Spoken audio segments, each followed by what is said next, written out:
Hey, good morning. Yeah, great to see you. Welcome to River Glen. River Glen's one church in many locations. And so welcome everybody here in Waukesha. Would you join me? Let's give a big welcome to everybody over in Pewaukee and online. Thank you for joining us for church. It feels good to be back. I appreciate the church allowing me to take a study break, some time to plan and prepare for the upcoming year, and appreciate the teaching team. Thought they did an excellent job. Let's give them a hand too. They did great, and God really moved. And I want to just invite everybody to the welcome brunch. If you've never been to it, or if you're newer, maybe today's your first time. Great next step is welcome brunch next Sunday, 10:30 to 11:30. Both campuses. I think you'll really enjoy it. You get a free brunch. Free one of these T-shirts. We tell you about our vision, our mission, our beliefs. You get to meet some staff, and I hope you get signed up today. You can do that right now on your phone, or just stop at the Next Steps Hub in the lobby after the service. So we begin a new message series today, and I want you to think about a question. Okay, is there a decision you made 5, 10 years ago? Okay, and you're receiving benefit from it today? You know, is there maybe a habit you started, a decision you made, a temptation you resisted 5, 10 years ago, and you would say, my life's better. I've got more joy. I'm happier today because of that decision. And what I want you to do is apply that to your future. I want you to think 5, 10 years ahead from now. Is there a decision that you can make today? Is there a habit you can start today? Is there a temptation you can avoid today, and 5, 10 years from now, your future self will thank you? Yeah, that's what this series is all about. And so today, I want to begin the series by talking with you about our daily habits and our practices, because they shape our future. And because we have a tendency to think that happiness and joy are the result of good luck or sudden breakthroughs in our life, but oftentimes the pathway to happiness is daily habits and practices. Think about it. What's the difference between a happy person and an unhappy person? Oftentimes it's habits. What's the difference between a happy married couple and an unhappy marriage? Oftentimes it comes down to habits and routines. What's the difference between somebody who's got financial peace and somebody who's got financial stress? Oftentimes, it's daily habits. What's the difference between somebody who has career success, somebody who doesn't? Oftentimes, it's daily habits. How about somebody who's got joy and peace from a close relationship with God and somebody who feels distant from God? Often, it's the result of daily habits and practices. Habits, we might look at them and think, yeah, that doesn't really make a difference, but it does.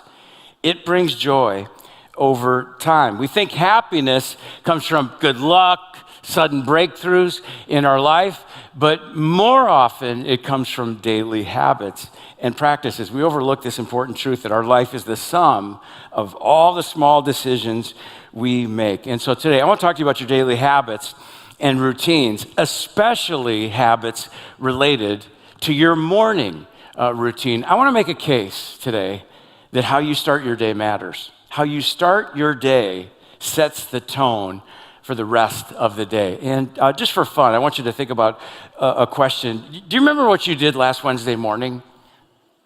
You know, if you think about it, many of you probably do, because what you did Wednesday morning, that's about the same thing that you did Tuesday morning or Thursday morning, right? The alarm went off. Either you hit the snooze or you got up, and maybe you got up and went to the bathroom. That's the first thing that I do. And then maybe you reached for your phone. Maybe you checked your email or Instagram.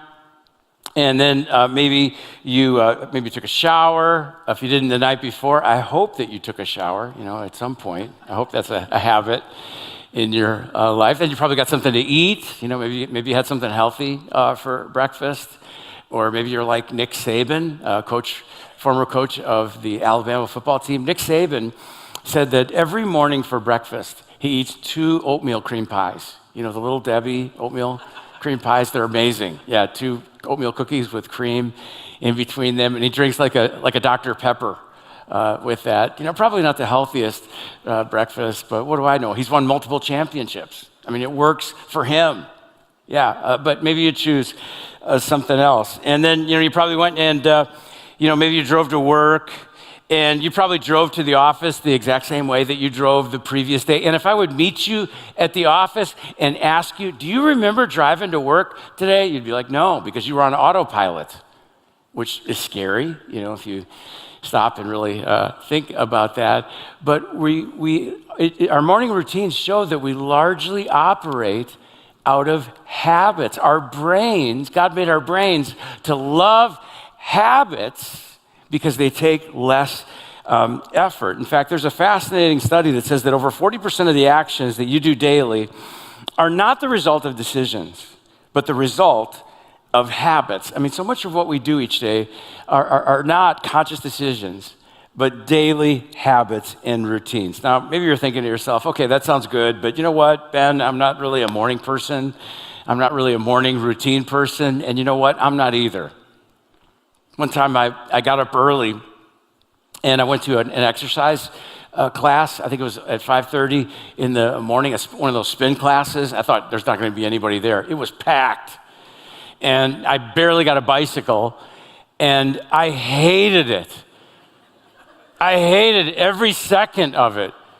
I've never gone back, ever, to that class. I'm just not an early morning person, but I admire people who are. I really do. I'm kind of jealous of them because it gives them momentum for the start of their day. Recently, I stopped at a gas station early in the morning, and the person, one of the people in front of me, I noticed they bought 2 donuts, 2 packs of cigarettes, and 2 cans of energy drinks. And I'm not judging them. I struggle with some bad morning habits. I had Pop-Tarts for breakfast that day, so we both could probably make better choices on how to get our day off to a good start. Morning routines, I mean, they either give you momentum or they take away momentum for the day. So here's a question for you. Is there a regular habit or routine that you could put into your life and they'll help you get off to a better start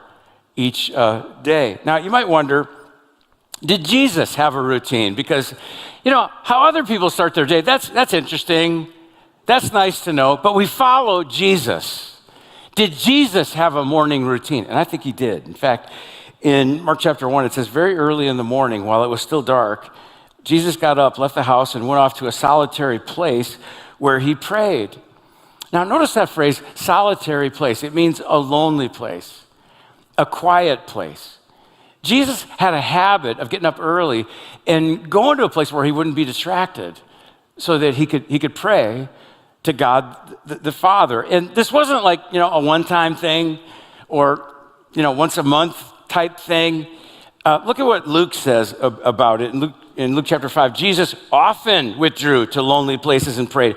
Luke uses the same word here that Mark uses. Jesus had a routine, a habit of getting up early and going to a quiet place, a lonely place where he could focus on God and pray to him. In fact, Judas, one of the disciples who betrayed Jesus, when he led the Roman soldiers to arrest Jesus, he knew exactly where to find Jesus. He said, I know where he is. He's at the Mount of Olives, the Garden of Gethsemane. How did Judas know that?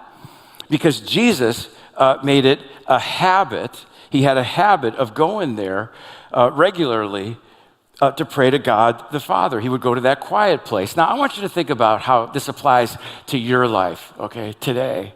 Really, we're kind of beginning a new year with September. September is the beginning of a school year and new schedules, and it's a new season, new routines. And I wonder, what goals do you have for your life as we begin a new year? What's one habit that you'd like to start this season of your life? Many of us would probably have the same answer. Probably some of us would say, well, I want to start eating healthier. Or maybe you got a goal to be financially free and, save more money. Or maybe it's exercise. Maybe if you follow Jesus, You want to read the Bible and you want to grow spiritually. Maybe you want to attend church regularly. You ever see somebody who attends church and you think to yourself, wow, that took heroic effort for them to get here. You see families sometimes with 3 or 4 little kids, and all 4 of them have clean faces and shoes and socks, at least 2 or 3, out of the 4. And it's like a miracle that they're here. And if I'm an outsider looking at that, I'm like, how did they pull that off? If you're a person who's not in the habit of going to church, it takes a lot of brain energy. I mean, you've had a long week at work or at school, and you're tired, and you got to get up early on a Sunday morning, and you got to get ready. You got to get your kids ready. You've got to put it in your phone in Google Maps. It takes a lot of brain effort, but if you're in the habit of doing it, you know what? It really doesn't take a lot of mental effort because you already have established a routine, a habit.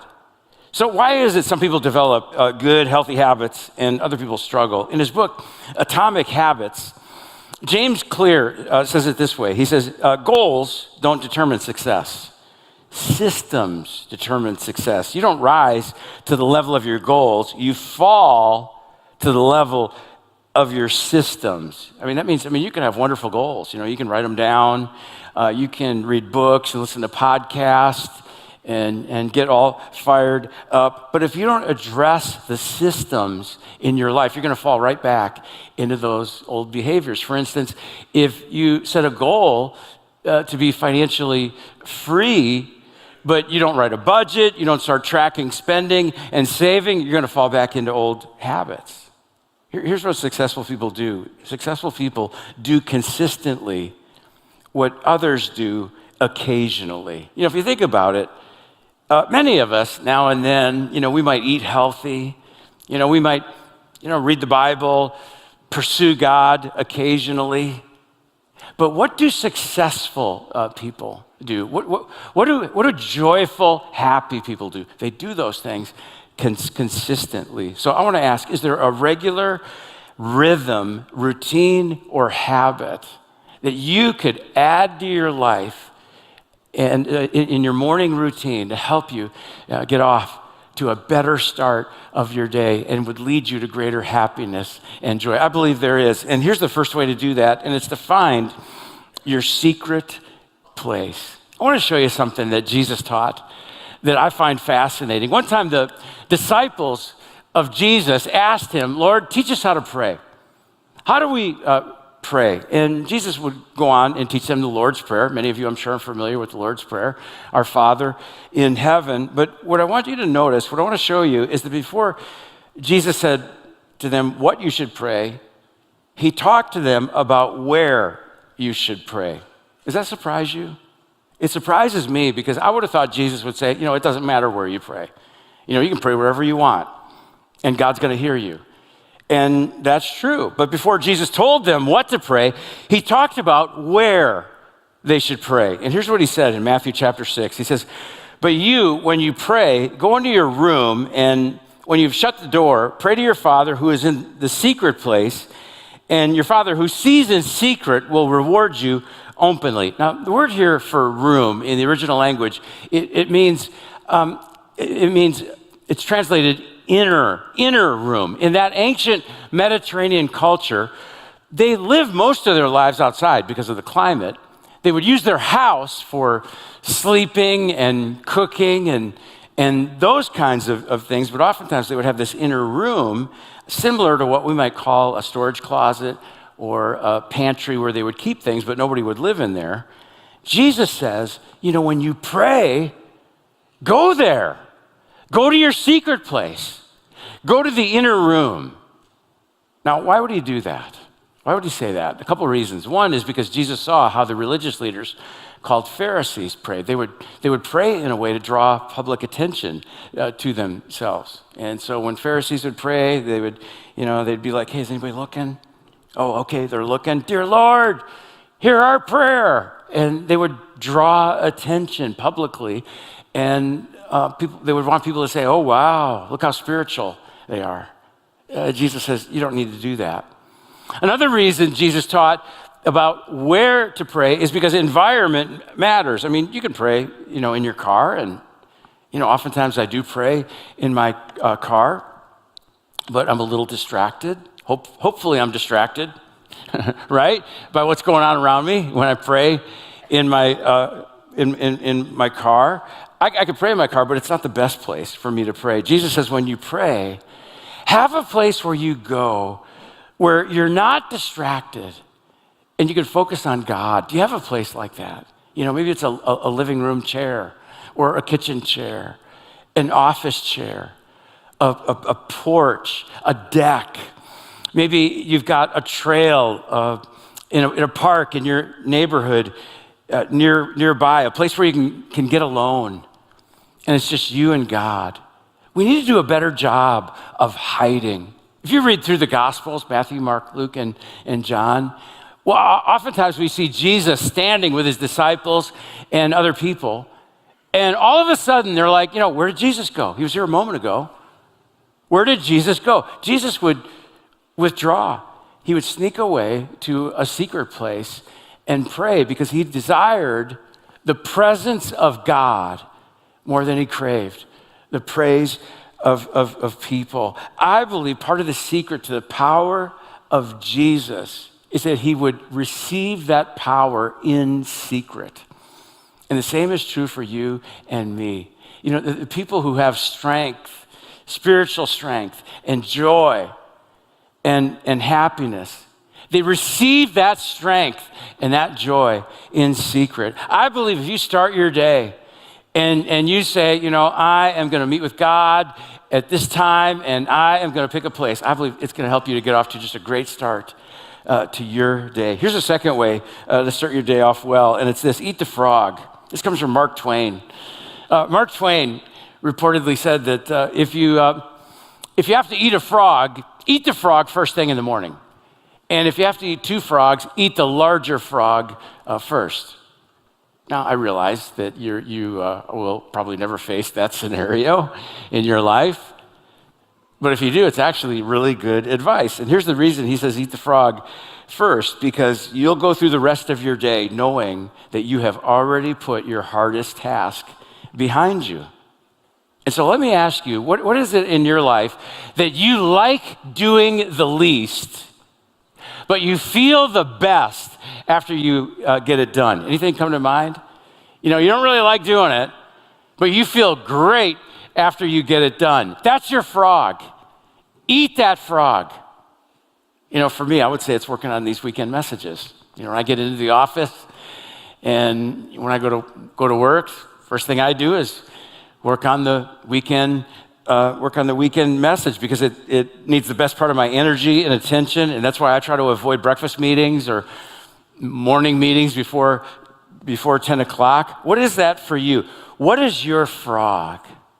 In his book, Atomic Habits, James Clear shares this idea that can help us eat the frog and start some new habits. He calls it habit stacking. Let me explain this concept to you. Habit stacking is where you take a habit you're already doing. You like to do it, you want to do it, and you take another new healthy habit that you want to begin, and you connect it to that habit that you're already doing. For example, maybe you're like me, okay? You wake up in the morning, what's the first thing that you think about? Coffee, right? Some of us, we got to have that morning coffee. We don't even need to brew it, just inject it. Got to have our coffee. And so maybe this summer, maybe you've gotten out of the routine of spending time with God and reading scripture, and gotten out of the habit.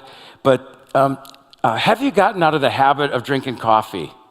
No, nobody ever forgets to drink coffee, right? And so what if you spent time with God while you drank your coffee? What if coffee became a cue for you to open your Bible and read and pray and spend time with God? Because you never miss drinking your coffee and it can help you spend more time with God. Habit stacking. Or what about this? What if on your drive to school or your drive to work, you listen to some worship music, or you listen to a message from another church? I love to listen to messages from other churches. I mean, I'm driving to work anyway. I'm driving home anyway, and I love to listen to something that's going to challenge my mind. Habit stacking. Now, when I asked about your frog, okay, what is it you like doing the least and you feel the best after you get it done? Maybe you thought of something like exercise, a habit of exercise. I heard a pastor say something about this a couple years ago that I thought was just really helpful. And here's what he said. He said, focus and reflect more deeply on the why behind the habit that you want to get started. And it really helps if you put your heart for God into it. Ask yourself, what is my spiritual why for starting this new habit?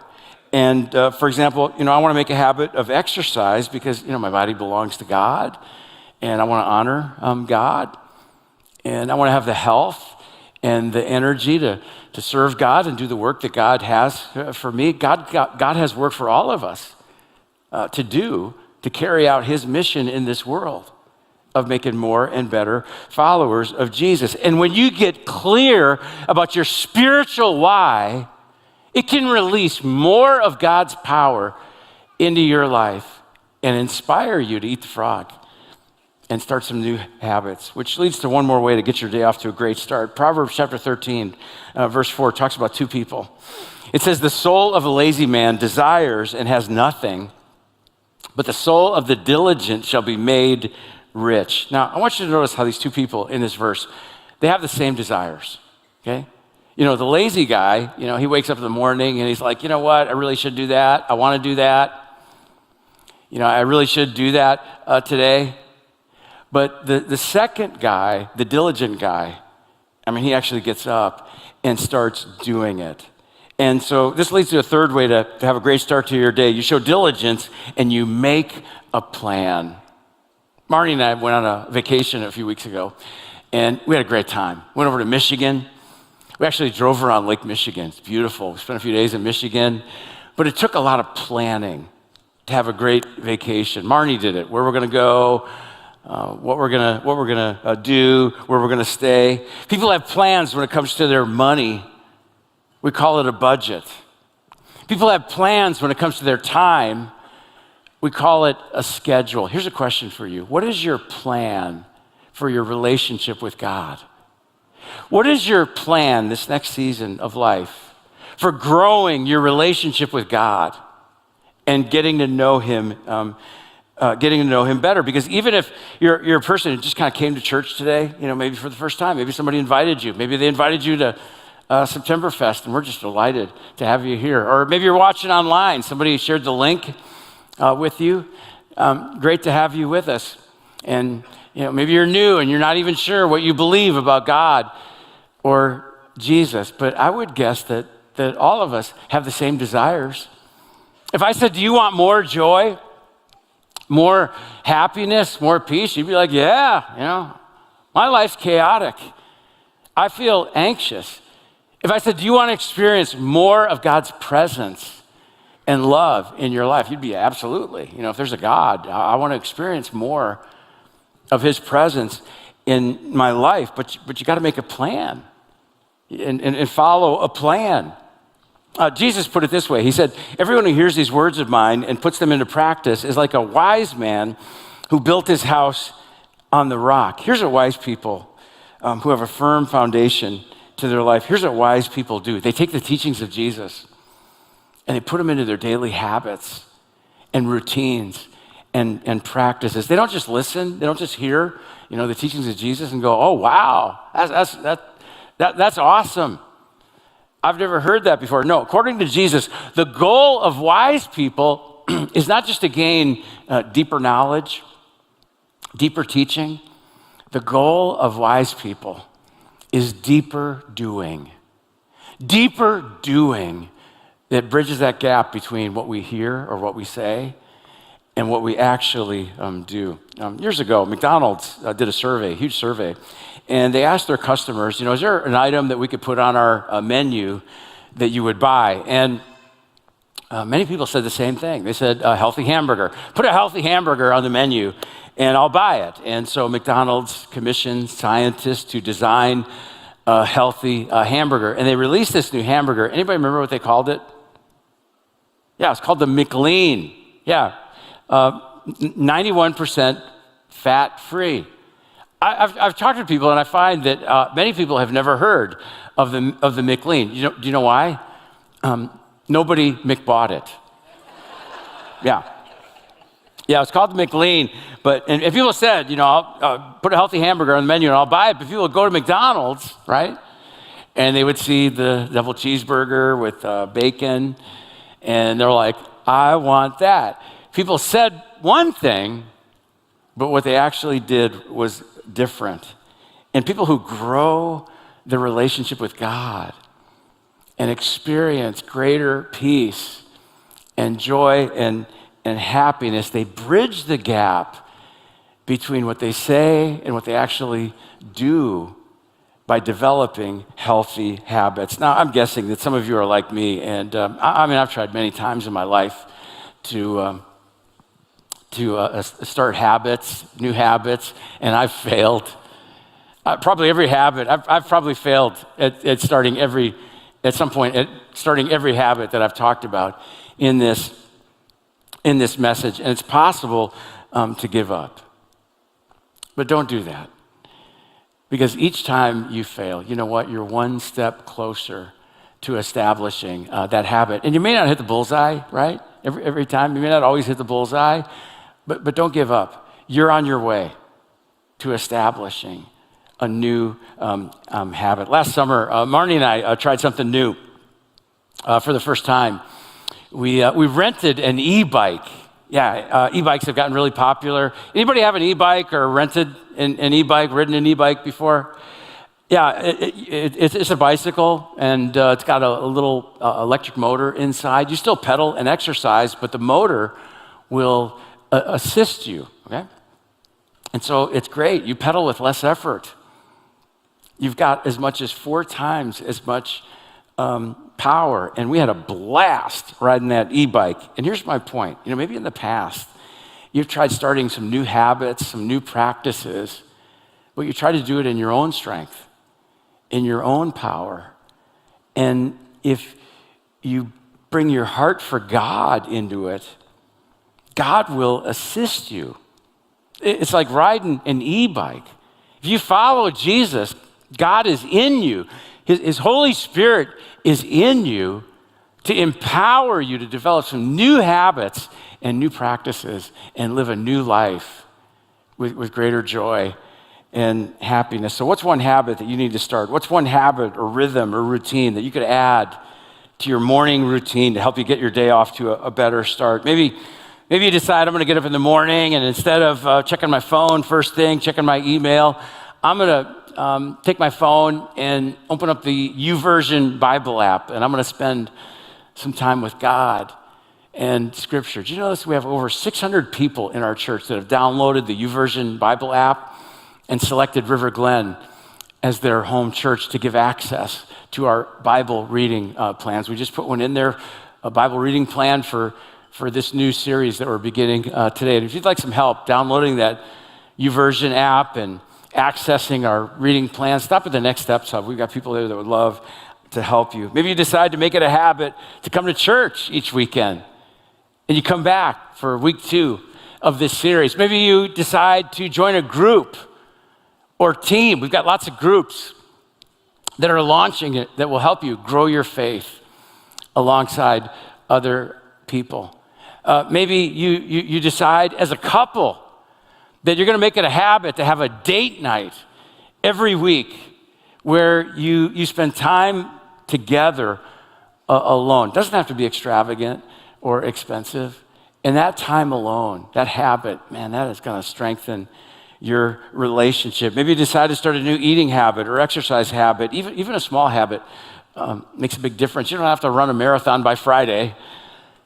Just going for a walk can make a big difference. Maybe you decide that you want to lead better, and you decide to start a habit of writing a note of appreciation, an encouragement note to another person, maybe once a day or once a week. So here's your homework, okay? Here's your homework. On your ride home today, around the lunch table, with friends or family, I want you to discuss these questions. What is one habit I need to start? And what is my plan? What's one new habit that I need to start? And what's my plan?